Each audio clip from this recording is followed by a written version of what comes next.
Dieu vous bénisse tous. Je vous salue au nom du Seigneur Jésus-Christ. Courbons nos têtes pour un instant de prière, s'il vous plaît.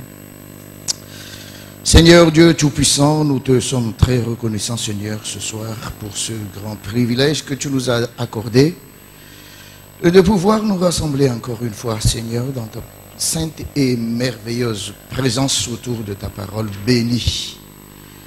Je te rends grâce, Seigneur, pour cette opportunité de pouvoir partager ton message au milieu de ton peuple ici au Péniel Tabernacle.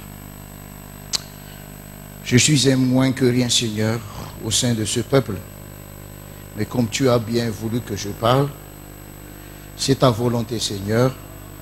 Alors je te demande, ne me laisse parler que ce que tu as mis dans ma bouche. Ô Seigneur, éloigne-moi de mes propres pensées. Écarte-moi du chemin, Seigneur. Mets-moi du côté, afin que ce merveilleux auditoire n'entende que ta voix, et seulement ta voix. Tu connais chacun de nous, Seigneur. Tu connais les fardeaux, les maladies, les problèmes qu'il y a en chacun de nous, Seigneur. Et sans toi, nous n'en pouvons rien faire. Assurément, Seigneur, nous croyons que le grand Je suis est ici, en ce moment même. Et nous croyons que tu es disposé à entendre et à répondre à notre cri. Seigneur, le cri de notre cœur, Seigneur, nous nous remettons à toi. La parole qui va être parlée, aide-moi, Seigneur. Aide-moi, je te le demande, au nom du Seigneur Jésus-Christ. Amen. Que Dieu vous bénisse tous. C'est une grande joie je me tiens ici, sur cette chaire, et devant vous, pour la énième fois. Je suis très ravi de vous revoir, de vous partager avec vous ce glorieux et puissant message de l'heure que nous, l'épouse, nous chérissons tant. Amen. Vous savez très bien, le message de l'heure est donné seulement à l'épouse. Et nous sommes le peuple le plus privilégié. Amen. Du monde. Le prophète Branham a dit que les gens nous considèrent comme des fous.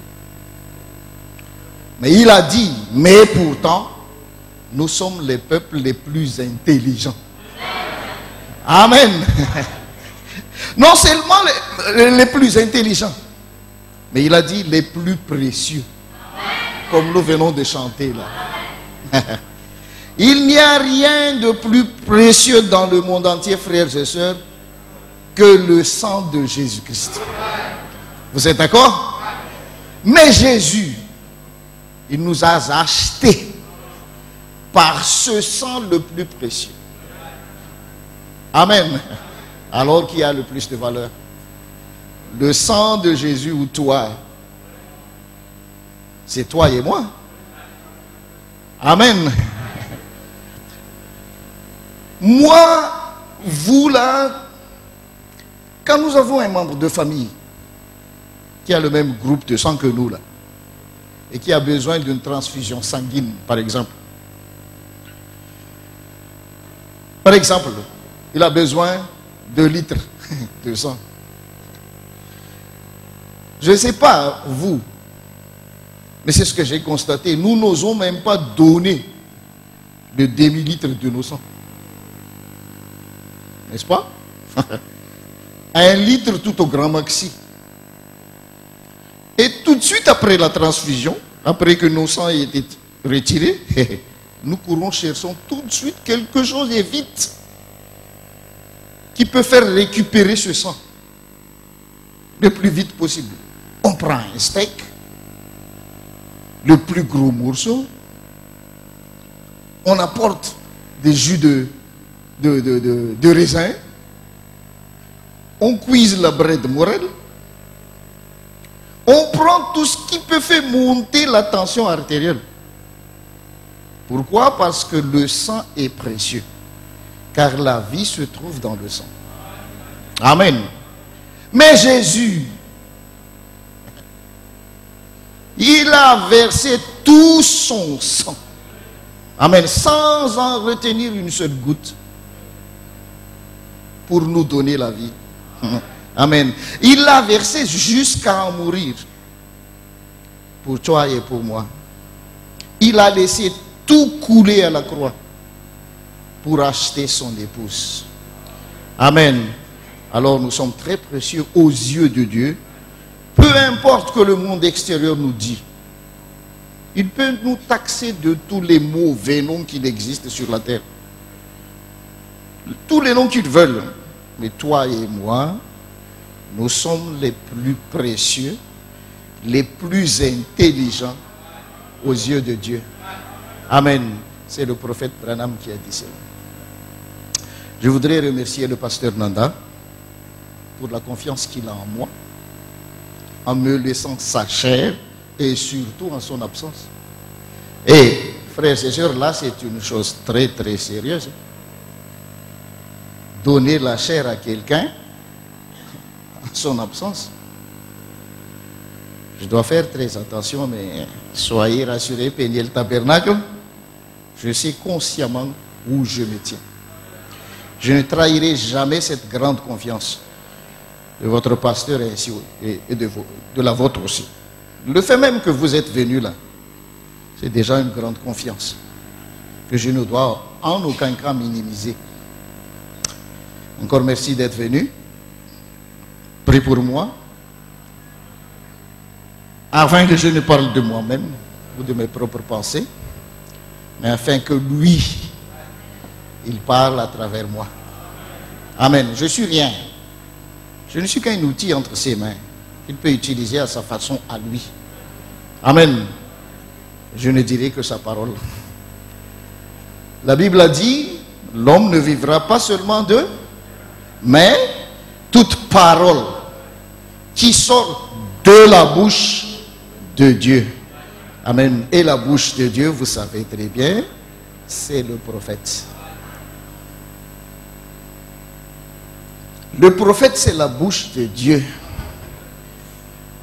Mais la chose que Dieu a déjà dit, Dieu a fait, la parole que Dieu a fait sortir de la bouche de Dieu, c'est une chose qu'on ne peut plus interpréter. C'est déjà interprété. Dieu a dit, la bouche a interprété, c'est-à-dire le prophète. On n'a plus droit à interpréter. Si on interprète encore la parole qui a été déjà interprétée, on aura une deuxième interprétation. N'est-ce pas? Et la deuxième interprétation, ça veut dire deuxième religion. Une religion de seconde main. Le prophète Branham a dit, nous ne voulons pas une religion de seconde main. Amen. Voilà, et comme le pasteur Lubanza a dit, il n'est pas bon. Il a dit qu'il était au milieu. Mais moi, en anglais et en français, je suis pire. Je ne suis même pas au milieu, je suis au dernier. Et en créole, je suis out of the picture. Hors de la course. Alors je vous demande de me supporter pendant juste quelques minutes. Je ne suis pas un grand orateur, frères et sœurs, et soyez rassurés, je sais pertinemment que je me tiens sur un terrain dangereux et glissant. Je demande à Dieu de me guider pour éviter tout dérapage. Le prophète Branham a dit à maintes reprises qu'il fait très bien attention quand il prêche dans les autres églises, en dehors de Branham Tabernacle. Il ne prêche que des messages évangélistiques. Et c'est cela que je vais faire ce soir. Juste un petit message d'exhortation qui pourrait vous aider ou vous être utile pour faire face aux circonstances ou aux situations que vous traversez actuellement dans votre vie chrétienne. Je ne suis pas votre pasteur. Je ne le serai jamais.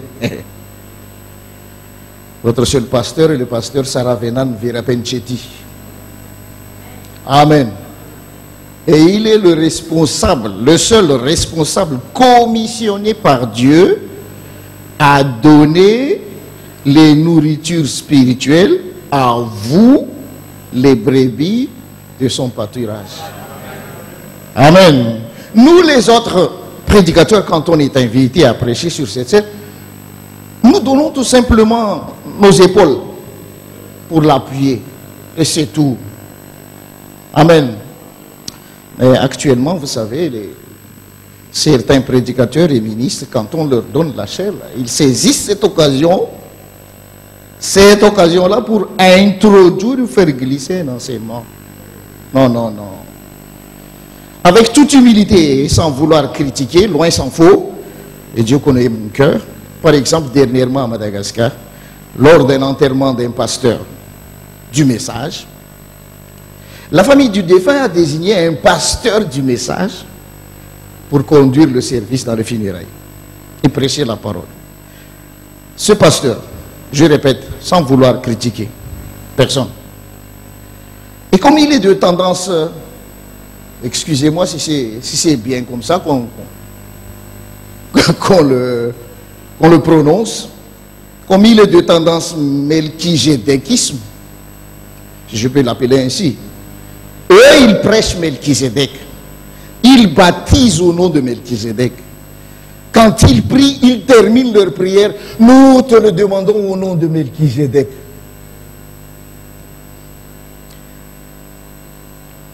Et tout le bazar comme ça. Lors de cet enterrement, frères et sœurs, il montait sur la tombe, avec ses coéquipiers bien sûr. Il a commencé à enseigner sur Melchizedek. Funérailles, hein? Melchizedek. Le Logos. Au lieu de prêcher l'évangile aux païens qui étaient venus nombreux là-bas, au lieu de leur prêcher que la mort qu'ils voient là, c'est déjà un signe d'avertissement pour eux, que tôt ou tard ils seront dans cette même condition. Et après la mort, qu'est-ce qu'ils vont se trouver? Au lieu d'inviter les gens à s'approcher de Jésus-Christ, il enseigne Melchizedek, le Logos, le scroll. et certains des gens qui étaient présents ne faisaient que gratter leur tête. Les uns ne savaient pas, même pas répéter le mot Melchi quoi? Melchi quoi? Les autres se demandaient, est-ce que c'est une nouvelle église, ça? Vous voyez? Pénel Tabernacle, Dieu vous a donné un pasteur. Et sachez qu'il est le seul à avoir l'autorisation, la commission et la compétence d'enseigner dans sa propre église. Amen. Et chaque église doit respecter son pasteur. Ça, c'est obligatoire. Ça, c'est la Bible. Ça, c'est le message. Tout le monde doit respecter un serviteur de Dieu. Le frère Branham, vous savez, a parlé à plusieurs reprises. Ce n'est pas mon message, hein. Plusieurs reprises là sur la valeur d'un pasteur dans une église. Il a dit, il est un serviteur de Dieu. Vous savez, dans l'Ancien Testament, dans le livre de Nombre, je vais lire ça vite. Hein. Ce n'est pas mon message. Je ne commence pas encore. Dans le livre de Nombre 16, est-ce que tu peux me donner ça? 16.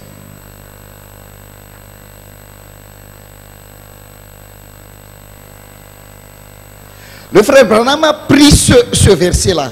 Il a dit, voilà ce qu'on lit là. 16, 40, prenons depuis 43. Moïse et Aaron arrivèrent devant la tente d'assignation. Et l'Éternel parla à Moïse et dit, retirez-vous du milieu de cette assemblée et je les consumerai en un instant. Et ils tombèrent sur leur visage, c'est-à-dire, ils se répandissent. 46. Moïse dit à Aaron, prends le brasier, mets-y du feu de dessus l'autel, posez-y du parfum, c'est-à-dire de la prière, va promptement vers l'assemblée et fais pour eux l'expiation. Car la colère de l'Éternel a éclaté, la plaie a commencé. Et regardez, Aaron prit le brasier comme Moïse avait dit et courut au milieu de l'assemblée. Et voici, la plaie avait commencé parmi le peuple.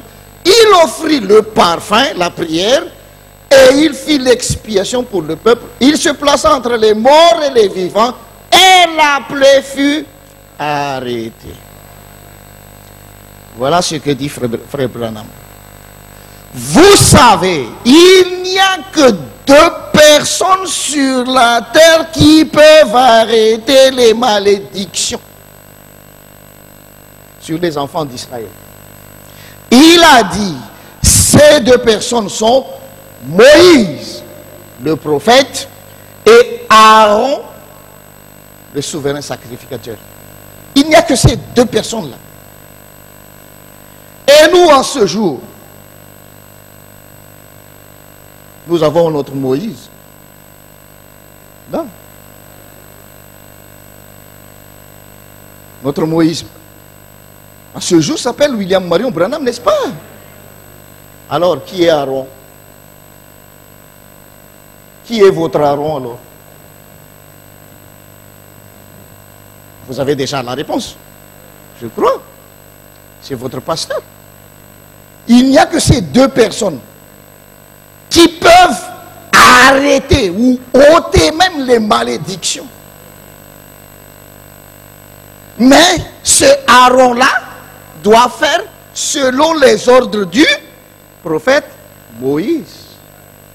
Amen. Alors si vous voulez que les malédictions vous soient ôtées, vous avez ces 2 personnes. William Moïse Branham. Amen. Et votre pasteur, le souverain sacrificateur. Amen. En dehors de ces 2 personnes, sachez que vos malédictions ne seront jamais ôtées. Il faut respecter le serviteur de Dieu. Amen.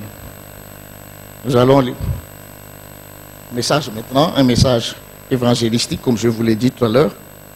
Mon titre, c'est la voix de la voix. La voix, V-O-I-E, de la voix.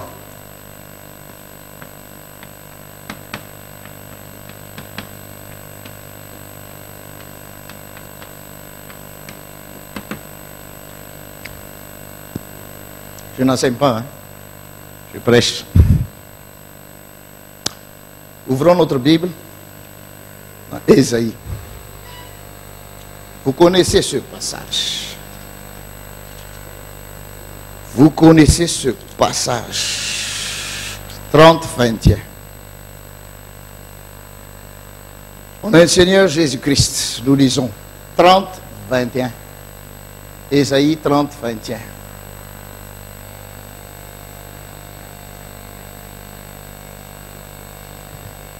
Tes oreilles entendront derrière toi la voix qui dira, voici la voie, ou bien le chemin, marchez-y. Car vous irez à droite ou vous irez à gauche. Asseyez-vous aussi. Merci.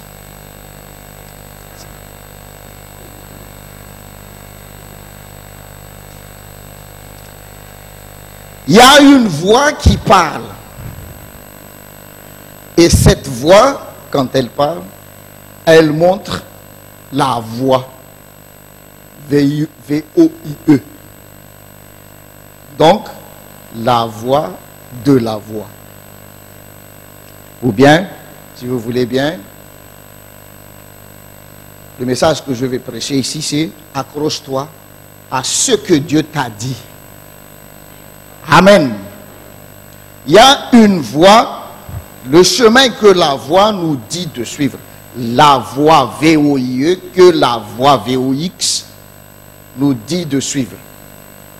Il nous est dit de nous accrocher à cette voie qui nous montre la voie. Frères et sœurs, quoi qu'il arrive, peu importe ce qui se passe dans ta vie, quelles que soient les circonstances, les épreuves, les oppositions qui semblent aller à l'encontre de ce que Dieu a dit, ne sois jamais influencé par tout cela. Accroche-toi tout simplement à ce que cette voix t'a dit, car c'est la voix VOX de Dieu qui te montre la voix VOIE de Dieu. Est-ce que vous comprenez? Les autres que tu vois là, les épreuves et tout, sache que ce sont tout simplement des voix VOX d'opposition contenant des voix opposées. Amen. Vous connaissez ce que c'est qu'une opposition, je crois. Bon, on ne parle pas de politique, mais dans la politique, par exemple, le parti de l'opposition. Ce parti de l'opposition-là ne s'arrête jamais de crier. Parti d'opposition, hein. Murmurer, menacer même. Quel est son but? C'est pour que le parti au pouvoir abandonne et démissionne. C'est tout. Il ne fait que des tapages pour troubler celui qui est au pouvoir, afin de ne pas pouvoir atteindre le but qu'il a élaboré dans son plan. Et il en est ainsi dans notre marche spirituelle. L'opposition, le diable, il ne fait que tourmenter tes esprits, te décourager pour que tu hisses le drapeau blanc. J'abandonne. Abandonner Dieu dans lequel a déjà élaboré un plan bien défini pour toi, pour que tu atteignes le but ultime, le but final de Dieu. Amen. Mais ce soir, frères et sœurs, je t'assure que les circonstances, les épreuves, les tribulations, les oppositions, les critiques, les moqueries, les persécutions n'arrêteront jamais, je répète, jamais, le programme de Dieu sur toi. Amen. Un programme qu'il a déjà élaboré avant même que tu viennes sur la terre. Amen. Quand Dieu a dit une chose pour toi, frères et sœurs, dans la Bible, dans sa parole, cela va s'accomplir. Tôt ou tard. Qu'il y ait vent ou marée, ouragan ou cyclone, quoi que ce soit, quand Dieu parle, cette parole-là va s'accomplir. Dieu ne ment pas. La seule chose que Dieu ne peut pas faire, c'est de mentir. Dieu ne ment pas, alors accroche-toi seulement ce qu'il a dit. Écoute la voix et VOX et suis la voix VOIE. La voix de la voix. Nous allons découvrir quelques exemples. Juste un exemple là. Notre scène va s'ouvrir dans Acte 23, 11.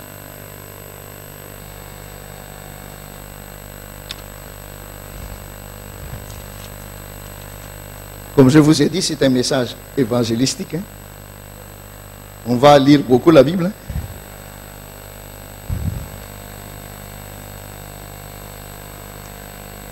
« 23, 11. Voilà.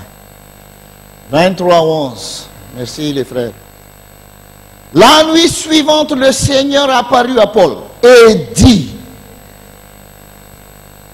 La nuit suivante, le Seigneur apparut à Paul et dit. J'insiste sur le dit.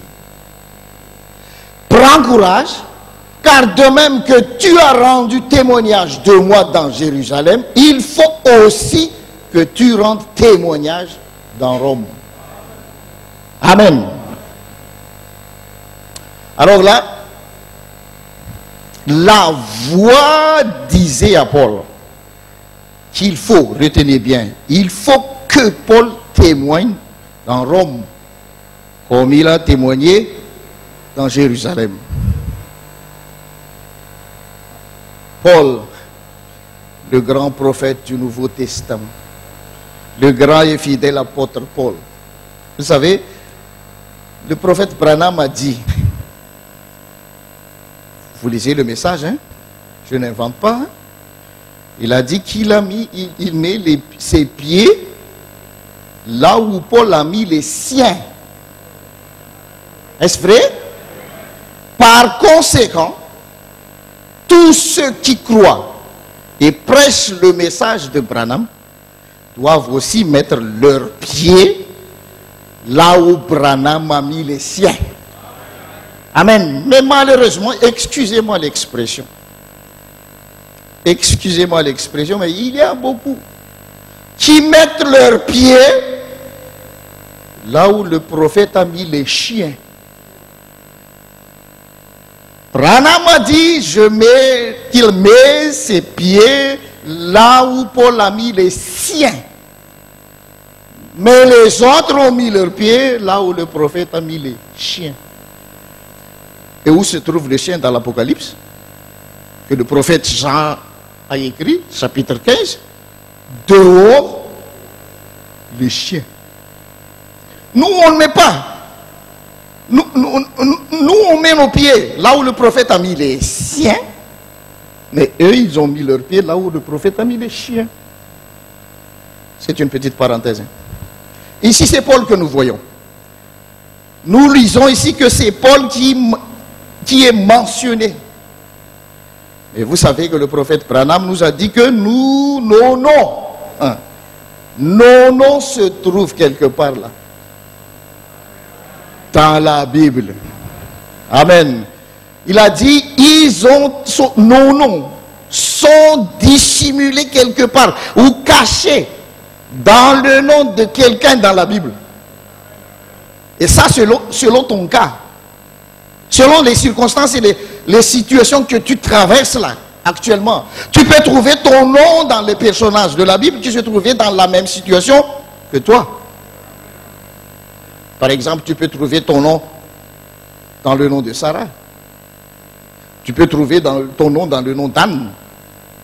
Tu peux trouver tu peux trouver ton nom dans le nom de Daniel. Et ainsi de suite, selon le cas. Ce que je veux dire, c'est que ici, le nom mentionné, la personne concernée, c'est Paul. Mais en réalité, tu peux trouver ta vie là-dedans. Suivez bien, je ne serai pas long. Je ne serai pas long. Paul, le fidèle serviteur de Christ, je lis, hein, a été commissionné, si je peux le dire, réquisitionné par Dieu d'aller témoigner à Rome. Il était à Jérusalem en ce moment-là. Imagine un peu le terme commissionné par Dieu. C'est-à-dire, c'est Dieu en personne qui lui a donné la commission. Dieu en personne, frères et sœurs. Imagine un peu. Si Dieu en personne te donne une commission, comment tu vas te comporter? Tu sais pertinemment que c'est Dieu qui te donne la commission. Je suis sûr que tu vas faire le tour de Maurice. Et pourquoi pas le tour du monde. Pour juste témoigner que moi, j'ai eu la commission de Dieu en personne. Tu vas dire tout cela, prêcher tout cela. Je peux imaginer que tu vas passer cela dans YouTube, dans le Facebook, dans tous les sites web qui existent. Dieu m'a envoyé, Dieu m'a parlé, Dieu m'a commissionné. Vous voyez beaucoup de gens qui font comme cela, alors que Dieu ne leur a jamais parlé. Dieu m'a parlé, Dieu m'a dit ceci. Tu sais mon frère, Dieu m'a dit. Dieu t'a dit quoi? Dieu m'a parlé. Là, mais Paul ici, c'est commissionné, c'est Dieu directement. Preuve à l'appui, qui lui a commissionné. Mais qu'est-ce qu'il a fait? Il restait calme. Il disait tout simplement Amen en lui. Oui Seigneur, j'irai. C'est tout. Il n'était même pas allé voir ses frères apôtres pour apporter cette grande nouvelle. Avoir reçu une commission qui venait directement de Dieu, mes frères et sœurs, avec la voix de Dieu audible. Je pense que c'est la plus grande, des plus grandes nouvelles. Bon à entendre. Hein? Mais il restait calme, il se préparait tout simplement.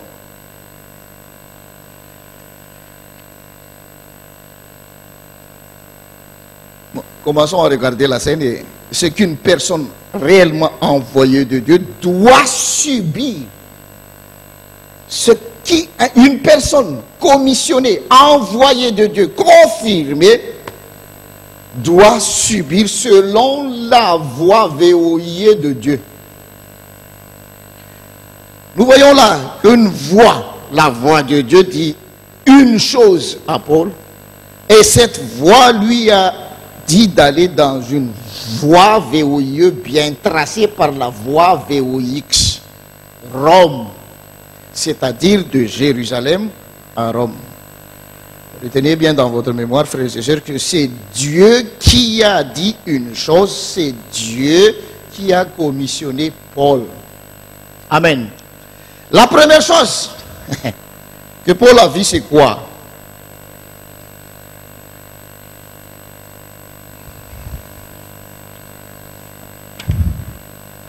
Acte 27, mes frères.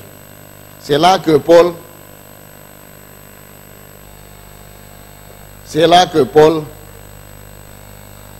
est parti pour accomplir ce que la voix a dit. Première chose, acte 27, hein, nous lisons à partir du verset 7. Dieu a commissionné Paul. Paul a entendu une voix audible. Tu vas me témoigner là-bas. La première chose, c'est Dieu hein, qui a envoyé Paul. La première chose que Paul a vue, c'est quoi? Le moyen de transport. Plusieurs jours, nous naviguons lentement. Le moyen de transport que Dieu a mis à la disposition de Paul n'était pas un Airbus 340-300A de Air Mauritius. Non, c'était un bateau. Encore un bateau sans moteur. Bateau à voile. De Jérusalem à Rome, avec une grande commission de Dieu. Un bateau sans moteur.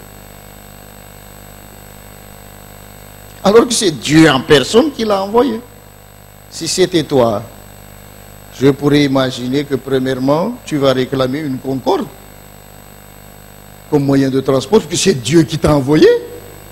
Je veux une Concorde Dieu.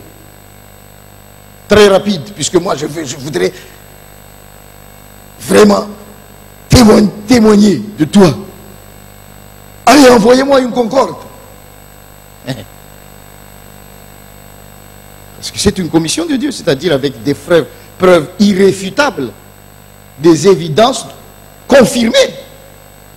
La deuxième chose que tu vas réclamer, c'est, je suis sûr, être dans la classe business, dans la classe affaires, puisque c'est une commission de Dieu. C'est Dieu qui t'a envoyé, Dieu, Concorde, classe affaires, business. Troisième chose, je peux imaginer que tu vas réclamer à ton arrivée à Rome qu'une limousine vienne te chercher. Pas 205. Pas les 2 chevaux de Dicène de Madagascar. Les yeux de crapaud. Tu veux pas ça? Toi, tu as une commission. Oh Dieu, je veux qu'une limousine vienne m'accueillir à l'aéroport. Quatrième chose, tu veux qu'on te loge dans un hôtel de 5 étoiles. Non, non, la commission de Dieu, c'est très précieuse, hein? 5 étoiles. Et qu'à chaque fois que tu entres ou que tu sortes, là, tu veux qu'il y ait quelqu'un qui t'ouvre la porte. Ah, le commissionnaire de Dieu. On t'ouvre la porte, il va courber sa tête devant toi. Ah, le commissionnaire de Dieu. Tu vois? Quand tu arrives à ta destination, tu veux que comment on appelle ça, les potentats de la ville ou du pays viennent t'accueillir et la première question que tu vas les poser, hey, je suis commissionnaire de Dieu, hein? Est-ce que vous avez déjà fait la publicité que je suis là? Que je vais venir? Est-ce que toutes les radios et télévisions ont déjà diffusé mon arrivée? Est-ce que telle église ou telle église savent que je suis ici? Est-ce qu'ils sont déjà avisés de mon arrivée? Vous savez très bien que je suis commissionnaire de Dieu en personne. Nous voyons ces comportements des gens là. Certains prédicateurs et ministres qui prétendent avoir la commission de Dieu, alors que c'est une commission fabriquée par eux-mêmes. On peut continuer. Nous avons vu que ce n'était ni Airbus, ni limousine qui a amené Paul avec cette grande commission de Dieu, mais c'était un bateau sans moteur, un bateau à voile. Paul est en route pendant plusieurs jours.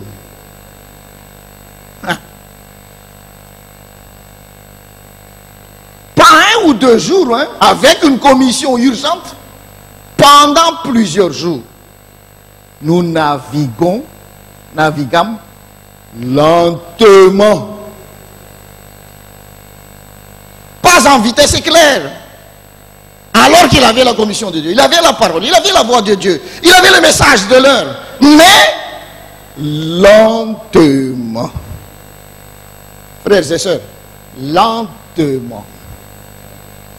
Ah, pasteur, ça fait 5 ans ou 10 ans qu'on était ensemble, on était mariés, mais jusqu'à présent, rien. Peut-être que je suis stérile. Ou bien que c'est mon mari qui est stérile, on n'a pas encore d'enfant. Est-ce qu'on est dans le vrai ou non?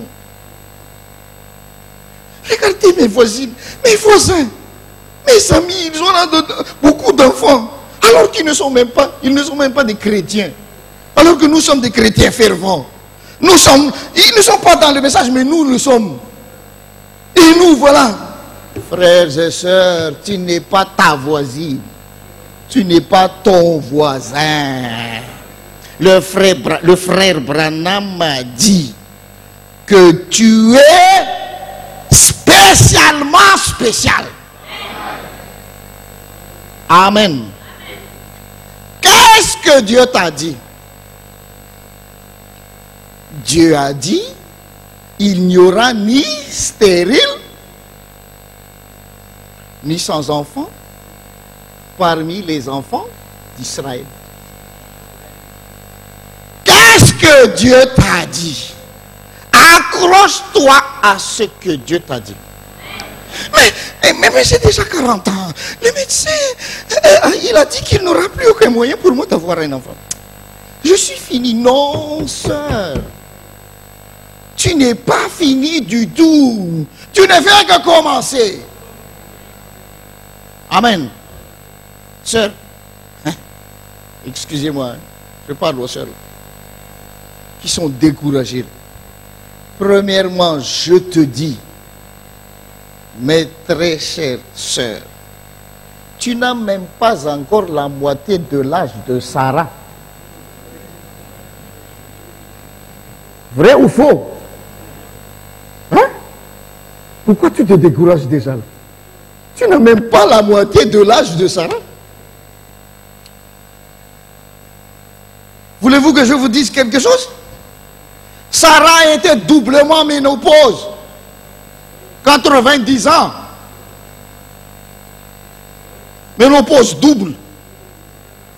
Toi, tu n'as même pas la moitié de l'âge de la Sarah. Hein? Et tu rouspètes.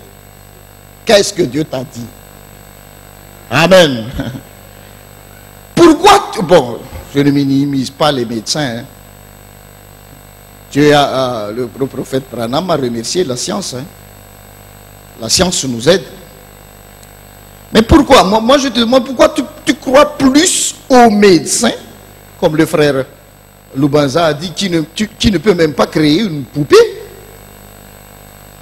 Pourquoi tu crois plus aux médecins qu'au grand créateur, qui peut changer l'impossible au possible? Amen. Vous voyez? Mais, regarde mes rides, pasteur. Je deviens vieille. Oui, peut-être que tu deviens vieille, mais tu n'as, comme je t'ai dit, tu n'as même pas la moitié de l'âge de Sarah, sœur. Peut-être que ton visage est plein de rides maintenant, mais sache que Dieu peut renouveler tout ce qui est dans ton ventre. Laissez les rides pousser. C'est dans le ventre que Dieu travaille. Amen. Qu'est-ce que Dieu t'a dit? C'est lui qui t'a créé. Il peut faire tout. Amen. Pasteur, vous savez, mes amis, mes voisines m'ont déjà dépassé. Et sœur, laisse-les te dépasser. Toi, marche avec le rythme du Seigneur. Lentement. Nous naviguons lentement. Amen. D'ailleurs, la Bible a dit, Dieu a dit, les premiers seront les derniers. Laissez-les te dépasser. N'est-ce pas? Alors pourquoi tu te soucies des dépassements? Laissez-les te dépasser. Le prophète a dit, il a parlé sur la vitesse de la pierre dans la fronde de David là. Il a dit, cette pierre-là, de la fronde jusqu'au front de Goliath, cette pierre-là a fait 300 km par seconde. Et il a dit, mais notre Dieu, il peut marcher à une vitesse de 300 000 km par seconde pour venir à ton secours, pour te sauver. Le frère Branham a dit que Satan, il prend toujours le départ le premier. Mais il n'arrive jamais à destination. Amen. Alors laissez Satan te dépasser. Il ne va pas arriver avant toi. Si vous voyez des gens, des prédicateurs, des ministres, des pasteurs qui aiment toujours devancer les autres, les frères, à chaque fois qu'il y a quelque chose, il est toujours le premier. Il veut toujours dépasser tout le monde. Sachez que Satan qui aime la concurrence. Nous, les chrétiens du message, on a le lentement. Satan est le chef de la compétition. C'est ce qu'il a déjà fait au ciel. Mais, pasteur, dans quelques années, je ne peux plus avoir d'enfants. Vous savez, moi, il ne me reste plus que cette année. Si je fais le calcul, si je fais bien le calcul donné par la science, il ne me reste que cette année pour avoir l'enfant. Sœur, oublie la science. Arrête de donner un ultimatum à Dieu. Amen. Écoute et fais ce que Dieu a dit. Qu'est-ce que Dieu t'a dit? Frère Branham a dit, ne mettez jamais une virgule là où Dieu met un point. Et ne mettez jamais un point là où Dieu met une virgule. Amen. Vous connaissez l'histoire de la vie d'Abraham, non? Il a attendu pendant 25 ans l'arrivée du fils promis. Après 25 ans, il a eu le fils, mais Dieu a encore lui a encore demandé de donner en holocauste ce fils-là. Je demande aux pères et aux mères qui sont présents ici, là, s'ils étaient à la place de ces parents-là, Abraham et Sarah, qu'est-ce qu'ils feraient? un fils tant entendu pendant plusieurs années, après on doit le tuer. Et c'est le père lui-même qui doit le tuer par ses propres mains. Est-ce que vous le ferez, vous les pères ici, là? Certainement non. Non. Et encore, Abraham n'a jamais dit à Sarah, sa femme, que Dieu lui a demandé de tuer son fils unique. Vous les mères là, essayez d'imaginer la réponse et le comportement de Sarah si Abraham lui a mis au courant de ça. Ce serait catastrophique dans la maison. Hein? Sarah aurait bien dit à Abraham, non, prends Ismaël. À la place d'Isaac. C'est le fils d'une esclave. Prends-lui, c'est ton fils aussi. Sûrement que Sarah aurait répondu à Abraham que ce n'était pas Dieu, Abraham, qui t'a dit, qui t'a parlé. Dieu ne tue pas. Ça, c'est un enfant venu de Dieu. Des preuves à l'appui. Personne ne pouvait dire le contraire. C'est le diable qui t'a dit ça. Alors, va-t'en. Ne touche pas mon fils. Mais Dieu n'a pas dit à Sarah. J'ai posé une question à mon gendre à la maison. Je lui ai dit comment Abraham a pu connaître la montagne que Dieu lui a dit d'aller donner en holocauste Isaac, en sacrifice. Vous souvenez-vous de ce que Dieu a dit à Abraham? Il a dit à Abraham, va, amène ton fils unique à la montagne que je vais te montrer. Mais si vous lisez la suite de la Bible, vous ne trouverez jamais un passage qui dit que Dieu a montré à Abraham la dite montagne. Non! Comment l'as-tu connu alors? Car il est dit que dans la Bible qu'Abraham a vu de loin la montagne que Dieu lui a dit. Mais comment? Vous savez, notre Dieu qui a écrit la Bible, il a fait la Bible très simple. Mais ce sont les intellectuels aveugles, ils les ont rendus compliqués. C'est simple. Vous voyez là, si vous lisez à la maison, il est dit qu'après 3 jours, après 3 jours de marche, Abraham levait les yeux et a vu de loin la montagne. Comment il savait que c'était ça la montagne? Mais nous, merci du Seigneur pour le prophète. Il a dit les 3 jours. Vous connaissez ce chiffre. Luther, Wesley, les pentecôtistes. Après 3 jours, c'est la révélation de la parole. Voilà. Par révélation, il a connu la montagne. Amen. Regardez Abraham. Frères et sœurs, il n'a pas couru pendant ces 3 jours. Sûrement qu'il a marché lentement. Il a fait ce que Dieu lui a dit. Et vous connaissez le résultat. Les bois étaient là, le feu était là, le couteau était là, mais il manquait l'agneau pour le sacrifice. Abraham et Isaac, son fils Isaac ne couraient pas en gravissant la montagne, non. Il montait lentement. Vous savez, monter une montagne, là, vous ne pourrez pas courir. Pourquoi? Quand son fils Isaac lui a demandé, où est l'anneau papa? Il lui a répondu, Dieu pourvoira. Quand nous serions là-bas au top. Au top! Pourquoi il a dit ça? Dieu ne lui a jamais dit qu'il va pourvoir cet agneau-là. Jamais, vous ne verrez pas ça. Vous ne verrez pas ça dans la Bible. Vous allez me répondre que c'est par la foi. Oui, c'est vrai, mais la foi aussi s'opère avec le temps de Dieu, mes frères et sœurs. Et Dieu est toujours ponctuel à son temps. Il n'est ni en avance, ni en retard. Au temps opportun, au temps convenable, en son temps. Amen. Vous savez, si Abraham et Isaac ont couru en gravissant la montagne, assurément je vous dis qu'ils ont raté le bélier. Et s'ils traînaient traînait trop aussi, assurément qu'il raterait le bélier. Mais il marchait selon le rythme de Dieu.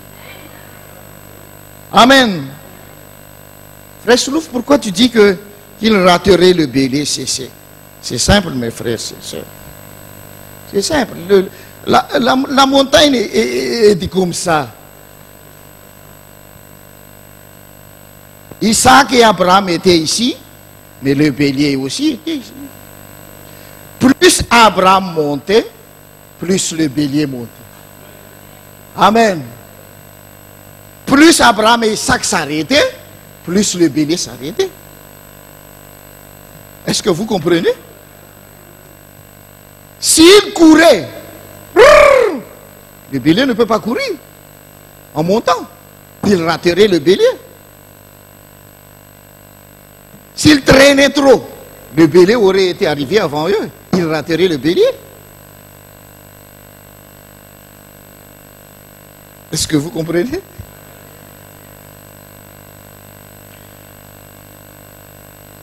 S'ils s'arrêtaient, le bélier s'arrêtait aussi. S'ils auraient essayé de descendre, puisque par exemple, Isaac, la montagne, ou bien Isaac, papa, la montagne est trop haute là, allez, on va descendre. S'ils essayaient de descendre, alors le bélier aurait descendu aussi. Tout le programme de Dieu aurait été perturbé. Vous voyez, une fois qu'ils étaient arrivés au sommet de la montagne, le bélier aussi est arrivé. Frères et sœurs, Dieu est toujours à l'heure, selon son temps. Alors n'essayez jamais de donner un ultimatum à Dieu. Marchez avec le rythme de Dieu. Ne te soucie de rien. Amen. Pasteur, je n'ai pas encore trouvé du travail, mais moi je dis ton travail est là. De ce côté-ci, tu ne le trouves pas. Toi, monte, marche. Marche, et ton travail monte avec toi. Amen. Continue à monter lentement. Lentement, je dis, c'est la Bible, lentement. Frère Soulouf, jusqu'à présent, j'ai pas d'enfant, pasteur. Ça fait déjà 10 ans. Sœur, ton bébé est là. Il est déjà là de ce côté-ci. Je t'assure. Toi, tu es là, tu ne le vois pas. Ce que tu dois faire, c'est monter. Continuer à marcher, à monter. Plus tu montes, plus aussi il monte. Ton bébé est déjà là. Si tu le crois.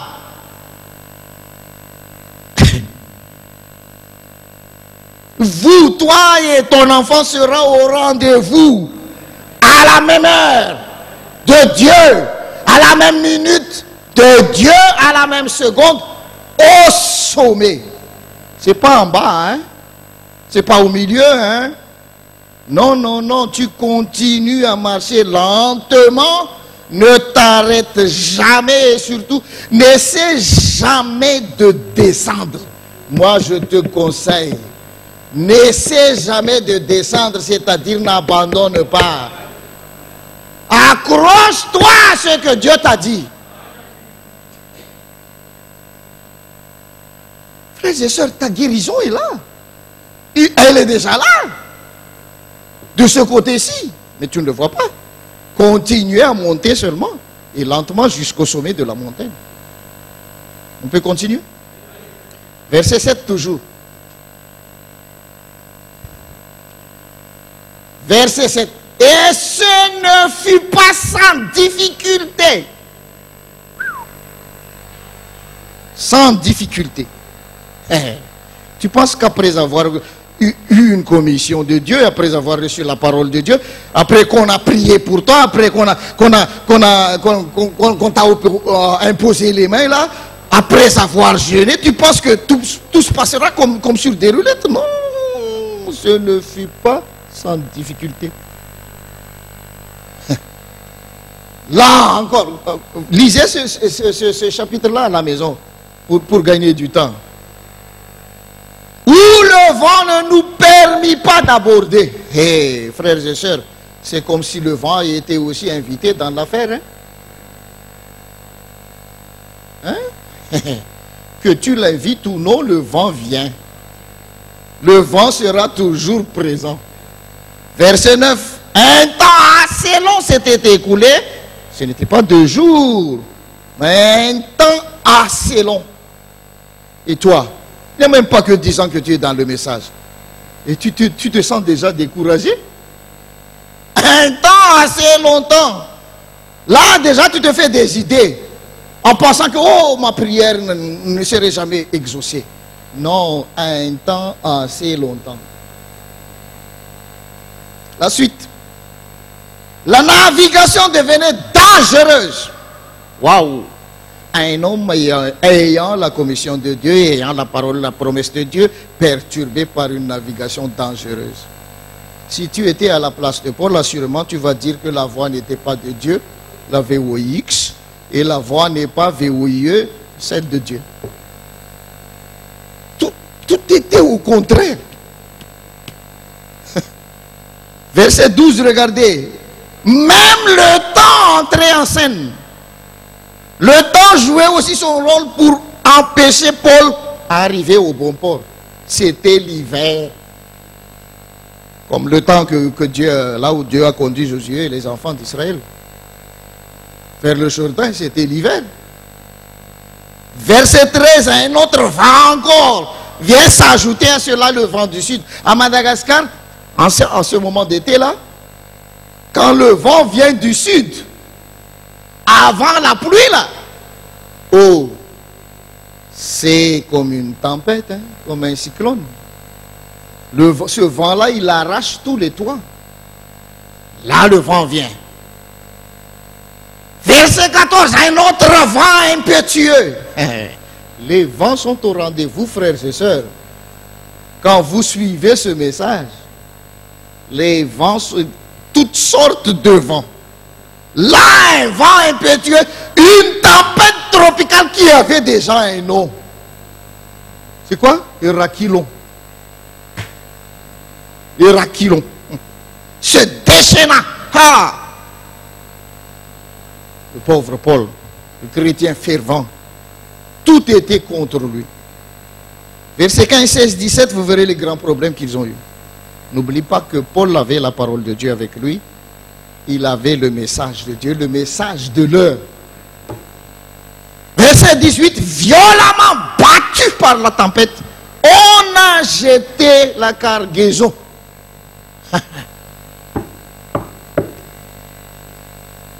À la mer. On a jeté à la mer même les nourritures. Ce n'est pas qu'il n'y a pas de nourriture, la nourriture, il y en avait bien. Mais les gens n'ont plus envie de manger. Pourquoi? Ils sont découragés. Donc venez manger, jette à la mer. Qu'est-ce que ça veut dire, frère? Ça veut dire que tu peux perdre tout quand tu suis ce message-là. Quand tu es dans la volonté parfaite de Dieu, tu peux perdre ta mère, il va te quitter. Attends. Ta soeur, ton frère, la famille, tes richesses, ton argent, ton honneur, tout ce que tu as à cause de ce message. Comme la femme qui avait la perte de sang là. La Bible disait qu'elle était riche. Elle a tout perdu, sa richesse, son argent pour obtenir la guérison. Frère Branham m'a dit qu'elle devait perdre tout ce qu'elle avait pour atteindre Jésus. Si sa richesse et son argent pouvaient suffire pour sa guérison, elle n'aurait pas allé vers Jésus.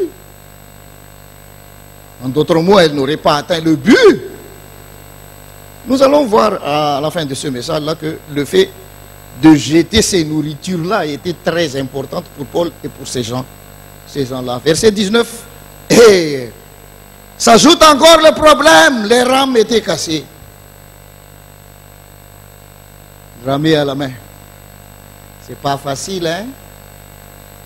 Ramer à la main en haute mer. En ramant avec la main un grand bateau comme celui-ci, hein, cela fait avancer le bateau à combien de millimètres par heure? Pensez-y, frères et sœurs. Je vais vite là. Verset 20. Oh là là. Le soleil et les étoiles ne parurent pendant plusieurs jours. Frères et sœurs, c'est comme si même le soleil et les étoiles leur tournent le dos. On ne veut plus vous voir là. Les étoiles, le soleil ont fait la grève. C'est comme s'ils ne veulent plus t'éclairer dans ton problème. Tu ne sais plus où aller. Tout est bloqué. Comme on dit là, on ne sait plus à quel Dieu se vouer. C'est là suivre le message. Hein? C'est vrai qu'à livre est écrit là, un peu plus bas là, nous perdîmes enfin toute espérance de nous sauver. Fini. C'est comme si on a baissé le rideau, il y a un grand écriteau, F-I-N. Tu vois, c'est comme ça. Tout était obscur. Dans tous ces grands problèmes-là, Paul se levait. Oh, merci Seigneur. J'aime ceci. Paul disait, et il fallait m'écouter. Si vous m'aviez écouté, on ne serait pas dans cet état-là, frères et sœurs. Il fallait écouter le prophète. Amen. Qu'est-ce que Dieu t'a dit à travers ce prophète-là? Et là, Paul exhorte là. Prends courage. Car, oh là là, aucun de vous ne périra. C'est seulement le navire qui va avoir la paix. Amen. Frères et sœurs, quoi qu'il advienne, quoi qu'il arrive, tu ne périras pas. Si tu écoutes et suis ce que Dieu t'a dit. Amen. Verset 23, Paul j'aime ça. C'est là le grand point de ce message que je vous donne. Je voudrais vous partager. Verset 23. Il a dit, Paul, il a dit, l'ange de Dieu, alléluia, à qui j'appartiens et que je sers, m'est apparu cette nuit. Amen. L'ange de Dieu à qui j'appartiens et que je sers. Frères et sœurs, à quel ange tu appartiens? Quel ange tu sers? Un 8e? Un 9e? Un ange de Côte d'Ivoire? Un ange d'Allemagne? Quel ange tu sers? Hein? Les anges déchus? Cet ange de Dieu m'a dit, alléluia, m'a dit. Frères et sœurs, qu'est-ce que Dieu t'a dit? Paul a dit que cet ange lui a dit qu'il faut qu'il arrive à Rome. En d'autres mots, l'ange a dit, Paul, tu vas arriver bel et bien à arriver à destination malgré toutes ces oppositions-là. Amen. Et après avoir dit cela, après avoir fait ce puissant témoignage, vous savez, dans les versets suivants, là, je ne vais plus les... bon, on va le voir toujours là, suivant. Les positions, les oppositions, malgré ce puissant témoignage, les oppositions n'étaient pas parties encore. Au contraire, les oppositions ont augmenté à 1000%. Le soleil et les étoiles n'apparaissaient plus. Le navire a fait naufrage dans un temps hivernal sur une île inconnue. Et voilà, maintenant en pleine nuit, tout le monde doit continuer à la nage. Avec une commission audible de Dieu, continuer à la nage. Frères et sœurs,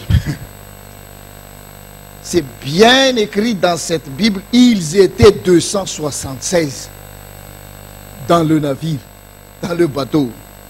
Est-ce que vous pensez que toutes ces 276 personnes-là, est-ce qu'elles savent tous toutes nager? Alors qu'on doit continuer le voyage à la nage. Dis-moi, pensez-vous que Paul savait nager? J'en doute fort. Si c'était Pierre, oui. Pierre sait nager. Il a vécu dans la mer, là. Hein? Au bord des bateaux, là. C'est la pêche. Ah, c'est un homme habitué à la mer. Mais Paul, ah, je doute fort. Il sait nager. Frères et sœurs, si Dieu vous a dit une chose, si Dieu vous a promis une chose, soyez rassurés qu'il l'accomplira. Même si vous devez nager pour obtenir ce que vous lui avez demandé. Amen. Vous devez nager. Si la voix dit que vous devez nager, alors vous devez nager. Est-ce que vous pensez qu'il n'y avait pas de requins dans cette mer-là? Sûrement qu'il y en avait beaucoup. Mais comme, amen, l'ange de Dieu a dit qu'aucun de vous ne périra, alors aucun de vous ne périra. Amen. Pourquoi les requins étaient absents? Vous savez, Dieu les a emmenés loin de ces gens-là. Comment Dieu a fait ça? Dieu a tout simplement, c'est écrit là-bas, hein, un peu plus haut là, qu'on a jeté la nourriture à la mer. Dieu a tout simplement attiré tous les requins. Les requins par ici, les nourritures jetées à la mer. Là, les requins étaient distraits, mangeaient là. Ils ne voyaient pas les gens qui nageaient. Amen. C'est Dieu qui fait des choses comme ça là. Quand Dieu vous dit qu'il va faire une chose, il fera tout pour que cette chose-là s'accomplisse, quitte à distraire les requins. Au lieu d'envoyer les requins, Dieu a envoyé des anges en dessous de la mer. Pour ceux qui ne savent pas nager, les anges renforçaient tout simplement les bras faibles. Allez, Paul ne faisait que flotter. Moi, je ne sais pas nager, flotte. Les anges lui ont appris à nager. Comme Paul était, comme si Paul était dans une piscine. Et les anges étaient ses maîtres nageurs. Allez, balance tes bras, Paul. Une fois que Paul hein, était en train de s'enfoncer, les anges lui donnaient un coup de tête. Hey, monte. Monte. Allez. Pour le remettre en surface. Allez, balance tes pieds, Paul. Mais je suis trop lourd avec mon bras. Balance tes pieds. Nous sommes là en bas là pour t'empêcher de te noyer. C'est ça Dieu, mes frères et sœurs. Je vous demande toujours de lire ce chapitre-là à la maison. Je vais terminer avec ceci. Quand ils étaient tous sauvés là et arrivés dans une île, ce n'est pas les potentats de la ville qui les ont accueillis, hein, comme je vous ai dit là. Ce n'est pas les présidents, les maires, mais les barbares. Connaissez-vous ce qu'on appelle là les barbares, là, leur comportement et tout là? Au lieu de les dérober, ils ont porté secours à Paul et ses amis. Ils ont été bien reçus dans cette île. Et là, c'est la dernière étape de l'opposition. C'était là que Satan a montré sa couleur avec sa forme initiale dans laquelle il était en Éden. C'est quoi? Le serpent. Disait, il sortait, Paul sortait, il a ramassé le bois. Le serpent sortait des bois. Il a mordu Paul. Il a lancé son venin. Et tous les gens disaient que Paul, le malheureux, le malchanceux là, c'est un meurtrier. Et vous voyez comment les gens nous taxent de tous les mots là, quand nous sommes dans une situation difficile. Il y a même des gens qui nous disent comme ceci. Hey, où est le Dieu que tu sers là? Hein? Et il dit cela avec les moqueries. Hein? Chrétien? Mais pas d'enfant. Chrétien? Misérable comme ça. Chrétien? Sans travail? Vous voyez? C'est comme ça qu'ils ont dit à Paul.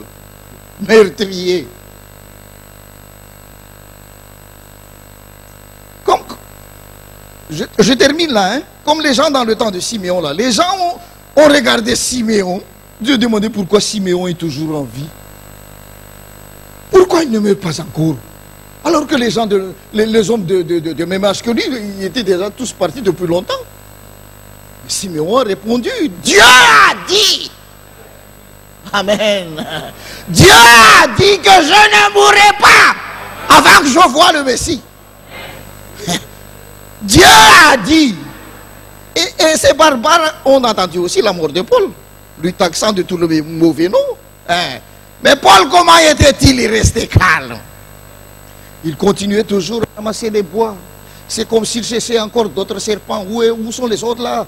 Venez me mordre. Il y en a encore là dans les bois. Vous savez? Pendant quelque temps, Paul était encore debout, bien en forme. Il ne sentait rien. Il était toujours en forme, en bonne forme. Il a pris le serpent, il l'a jeté dans le feu. Il a dit, serpent, Dieu m'a dit que je dois témoigner à Rome. Dieu m'a dit qu'aucun de nous ne périra. Alors c'est toi qui vas périr dans le feu. Amen. Vous savez quoi?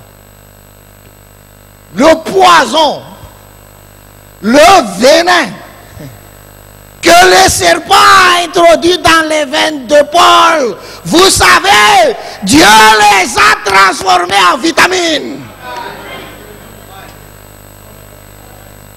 Et Paul, au lieu de mourir, au lieu d'être faible, Paul, toujours strong.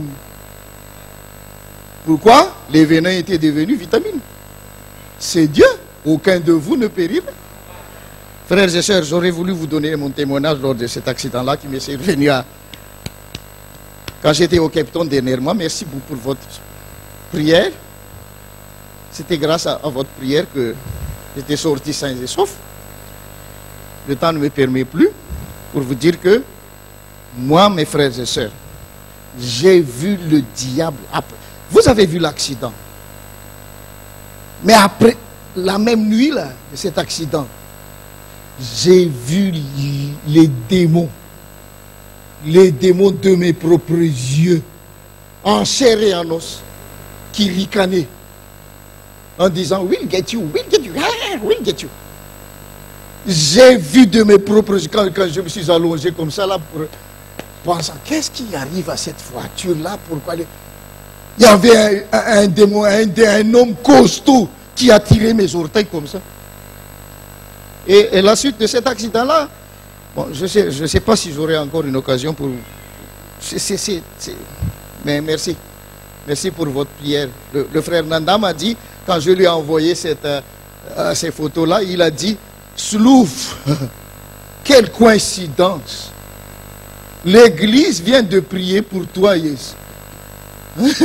Et là, il y a une voiture qui voulait dormir avec toi dans ta chambre. Merci frères et sœurs. Merci pour votre prière. Je vous aime beaucoup. C'est pour vous dire que le diable ne vous laissera jamais tranquille. C'est son boulot. Il nous décourage. Il nous trouble. Le frère Branham, il essaie de nous tourmenter pour que nous tournions le dos à la parole, à ce que Dieu nous a dit. Mais je vous encourage encore une fois. Accroche-toi à ce que Dieu t'a dit. Suis la voix de la voix. Amen. Si Dieu t'a dit, sœur, que tu auras un bébé, tu l'auras certainement. N'oublie pas le lentement. De toute façon, sœur, un bébé ne court pas. Hein? Il rampe. S'il t'a dit que tu l'auras, ça veut dire qu'il te le donnera du ciel. C'est du ciel qu'il va te l'envoyer. Alors pense un peu à un bébé qui rampe du ciel jusqu'à ton sein là. Ça donne combien de temps? Un bébé du ciel qui rampe pour entrer dans ton ventre. Calcule la distance du ciel et de ton ventre. S'il t'a dit qu'il te guérira, il le fera assurément. Mais pense à la distance du ciel jusqu'à toi. S'il t'a dit qu'il te bénira, bien sûr il le fera. Mais toutes les bénédictions viennent du ciel. Pense à la distance du ciel. Est-ce que tu peux mesurer cette distance-là? Lentement. Et ce ne fut pas sans difficulté.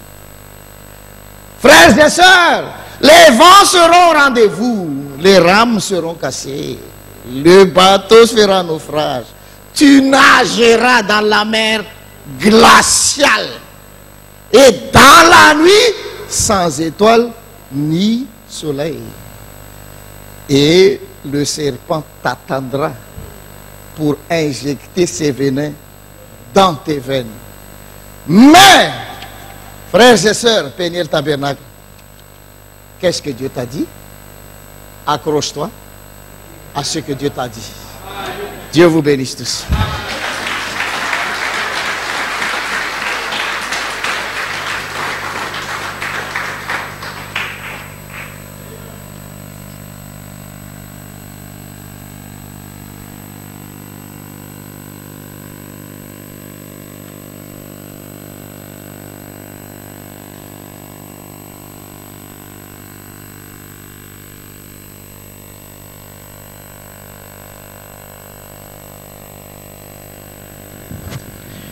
Dieu bénisse. Dieu bénisse le frère Soulouf. C'est un joli message, n'est-ce pas? Amen. Et le frère Madame presse le message, la voix du signe. Et dans chaque signe, il y a une voix. Et dans chaque voix maintenant, alors c'est joli, hein?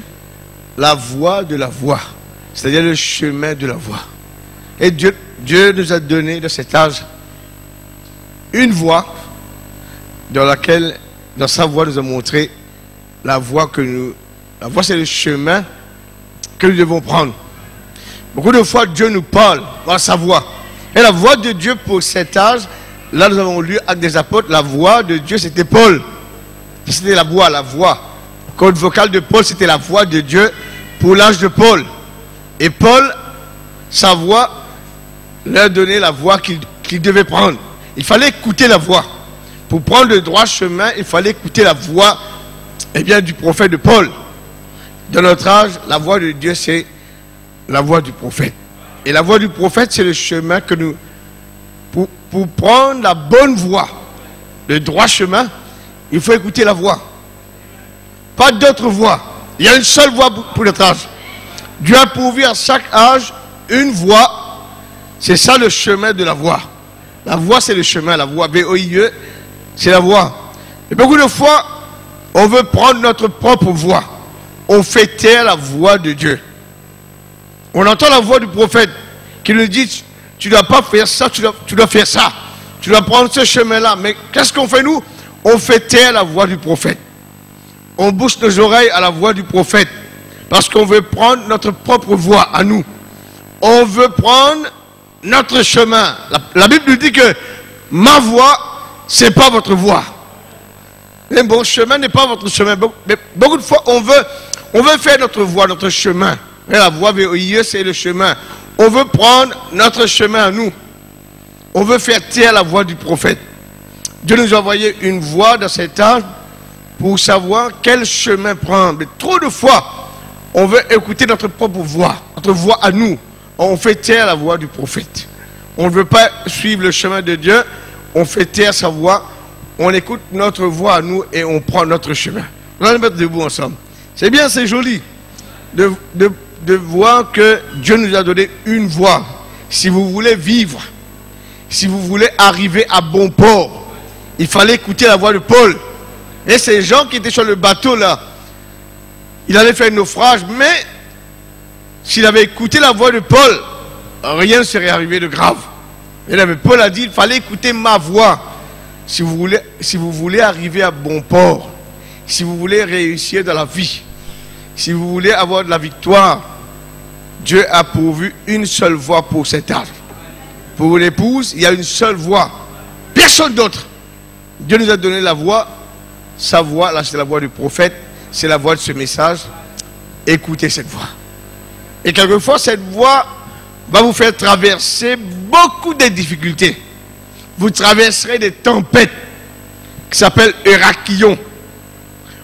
Vous traverserez des moments très difficiles. Mais ne quittez pas cette voie. Parce que dans cette voie, il y a la vraie voie. V-O-I-E. Amen. Amen. Beaucoup de fois sera très difficile. Mais rappelez-vous que Dieu a tracé la voie. Vous arriverez à destination. Nous allons rendre grâce à Dieu. J'ai aimé ça. J'aime ça, c'est bien. Chacun a sa façon de... Le ministère de Dieu, Dieu donne chacun sa façon. Amen. Et Dieu m'a parlé ce soir. Restez avec cette voix. Ne faites jamais taire cette voix. Même si ça paraît difficile. Toi, beaucoup de fois, on prie. Vous priez pour quelque chose. Vous priez, vous jeûnez, vous demandez. Et quand Dieu répond, vous dites non. Vous faites taire la voix. Ça paraît trop difficile. Vous voulez faire d'après comment vous voulez que Dieu réponde à votre prière. Non, non, il faut écouter la voix de Dieu. C'est la voix qu'il a donnée dans cette voix. Amen. Nous allons rendre grâce à Dieu. Seigneur, merci pour ta grâce ce soir. Nous sommes reconnaissants pour cette belle prédication. Tu t'es servi de ton serviteur pour me parler ce soir. Pour nous parler. Oui, tu nous as donné une voix pour notre génération. Tu nous as donné, Seigneur, un prophète. La voix de cette génération, c'est le prophète. C'est le message de l'heure. Même si on va traverser des moments difficiles, on passera par des épreuves, des moments pénibles, des tempêtes, des ouragans. Mais nous allons rester avec cette voix. Que tu sois pourvu pour cet âge, pour nous, pour l'épouse. Parce que c'est la voix de la victoire. C'est la voix de la destination. C'est la voix de la victoire, oh Dieu. Merci pour ton prophète. Merci pour le message. Oui, nous voulons suivre la voie de la voie. Le chemin qu'a pourvu la voie de la résurrection. Merci pour cette voie qui nous a retirés des tombeaux dénominationnels. Oh, quelle grâce. Ce soir, merci. Nous sommes reconnaissants, oh Dieu. Que ton nom soit béni, soit loué. Merci pour le message. Merci pour la parole. Merci pour ton serviteur ce soir qui nous a parlé de ta part. Oh, tu m'as parlé de sa voix. En tout temps, reconnaître cette voix, cette petite voix. Oh, merveilleux. Que ton nom soit béni, soit loué. Merci Seigneur. Oh, grâce soit rendue à ton Seigneur. Amen. Ce petit chant ensemble. Tu dois marcher, marcher encore longtemps. J'ai cherché la route pour la gloire. Ah ben c'est alors quand moi une voix me dit tu dois marcher. Suivez la voie de Dieu qui va nous mener sur le juste. Longtemps j'ai cherché la route pour la gloire. Allais-je jour trouver ce chemin-là? Je m'assis un instant pour reposer mes pieds. C'est alors qu'en moi une voix me dit marcher encore, oui marcher encore, marchant dans la lumière du Seigneur.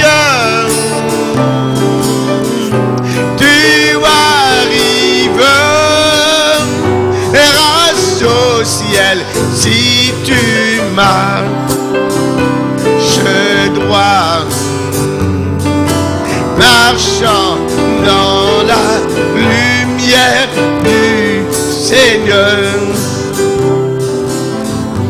Longtemps j'ai prié pour qu'il m'accorde sa grâce. J'ai prié pour qu'il éclaire mon chemin. J'avais tellement peur sur cette route solitaire. C'est alors qu'en moi une voix me dit: tu dois marcher encore, oui, marcher encore, marchant dans la lumière du Seigneur. Tu arriveras au ciel si tu marches droit, marchant dans la lumière du... Le cœur. Tu dois marcher encore, oui, marcher encore, marchant dans la lumière du Seigneur. Tu arriveras au ciel si tu marches droit, marchant dans la lumière du Seigneur. Alléluia, on acclame le Seigneur. Alléluia. Amen. Nous sommes reconnaissants pour la voie, amen, de l'arche. Nous sommes reconnaissants pour le chemin de la voie que Dieu nous a tracé, nous a donné, amen, qui certainement nous mèneront à bon port. Il y aura des tempêtes, il y aura tout, il y aura les houles, notre bateau va tanguer ici et là, mais restez avec la voie, et cette voie nous amènera le droit chemin jusqu'à bon port. Personne ne périra. Amen. Personne. Tu ne perdras personne de l'équipage. Si tu restes avec cette voie, amen, personne ne sera perdu. Dieu bénisse. Un frère va prier pour nous. Nous allons partir et on se revoit, n'oubliez pas, on se revoit ici samedi à 4h30. Amen, pour notre réunion de fin d'année. Et puis dimanche matin, notre réunion normale ici sera à 10h avec, eh bien, sur le 1er janvier, on va débuter avec la bande. Et n'oubliez pas, ceux qui n'ont pas entendu, et c'est le papa du frère Stéphane, le pasteur Fidélis du Madagascar, du nord de Madagascar, c'est-à-dire dans le Siranan. Il est décédé aujourd'hui. Et priez pour la famille. Pensez à tous ses bien-aimés, le frère Stéphane et toute sa famille, et sa maman, tout ça, durant ce moment d'épreuve. Peut-être possiblement que les funérailles se feront lundi à Tchana. Frère Nadel, bien priez pour vous. Alléluia.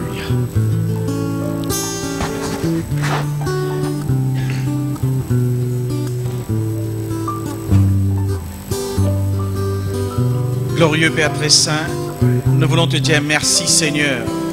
Dans la simplicité des choses, tu as parlé à tous tes enfants, Père. Tu es un Dieu qui sait toujours cacher et se révéler dans la simplicité. Nous te remercions, nous te rendons grâce pour ce si grand message que nous venons d'entendre, Seigneur Dieu, le chemin de la voie. Oh Dieu, quelle grâce, quelle bénédiction que tu as eue pour chacun d'entre nous. Tu nous as convoqués ici, Seigneur.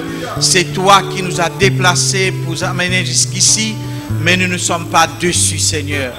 Merci pour ton serviteur.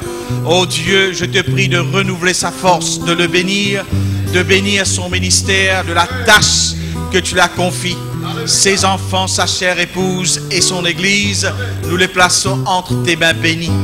Merci aussi, Seigneur, pour chacun d'entre nous que tu nous as choisis à écouter et à entendre cette voix pour notre temps que tu nous as donné, Seigneur. Que nous puissions nous accrocher à soi, quel que soit le vent contraire, quels que soient les obstacles. D'ailleurs, le chemin de la vérité a été toujours rempli d'obstacles, Seigneur Dieu, parce que à travers de ces épreuves et ces obstacles, tu vas fortifier tes enfants. Nous ne voulons pas te demander d'évancer tous ces obstacles. Nous te demandons de nous donner la grâce tout simplement pour passer à travers de tous ces obstacles, Seigneur. Parce que tu nous as promis le bon port. Parce que Jésus est avec nous dans la barque, Seigneur. Merci pour l'envoi de ton prophète. Merci pour l'envoi de cette voix. Que nous puissions, Seigneur, écouter uniquement cette voix. Cette voix, il n'y a pas de confusion. C'est cette voix qui nous met dans le droit chemin, Seigneur. Tu nous bénis chacun d'entre nous. Tu nous gardes à te servir. D'ailleurs, le chemin de la vie a été toujours étroit, Seigneur. Nous voulons, Seigneur, tout simplement prendre ta parole au mot et attendre au temps pourvu pour délivrer chacun d'entre nous. Maintenant, comme tu as béni tes enfants pour venir jusqu'ici, retourne chacun d'entre eux à la maison avec la grâce de Dieu et que les anges puissent nous accompagner en chemin. Seigneur, prépare nos cœurs aussi pour la prochaine réunion que nous allons avoir samedi et le serviteur qui apportera ta parole. Nous te louons, nous te remercions, nous te rendons grâce, Père, dans le précieux nom de notre Seigneur Jésus-Christ. Nous te demandons toutes choses. Amen. Veuillez vous asseoir, les huissiers. On fait sortir. Dieu bénisse le frère Soulouf. Vous voyez, le frère Soulouf, en dehors de la chair, il rigole. Monsieur Lachet, il ne rigole pas, il fouette. Mais prendre un chant. Notre Dieu règne encore. Vous allez sortir avec ce chant. Amen. Notre Dieu règne encore. Le vent se déchaîne, nos cœurs sont en même Dieu. Et la voie, le chemin, la voie nous conduit jusqu'au port. Notre Dieu règne encore. Jamais son amour ne s'endort. Le vent se déchaîne, cœurs sont en peine, mais Dieu nous conduit jusqu'au port. Notre Dieu règne encore. Quelqu'un prend le frère Soulouf. Son amour ne s'endort. Ce qu'il nous promet reste vrai pour jamais. Notre Dieu règne encore. Notre Dieu règne encore. Jamais son amour ne s'endort. Le vent se déchaîne et nos cœurs sont en peine, mais Dieu nous conduit jusqu'au port. Notre Dieu règne encore. Jamais son amour ne s'endort. Ce qu'il nous promet reste vrai pour jamais. Notre Dieu règne encore. Dieu bénisse. Shalom. On se revoit ici samedi à 4h30.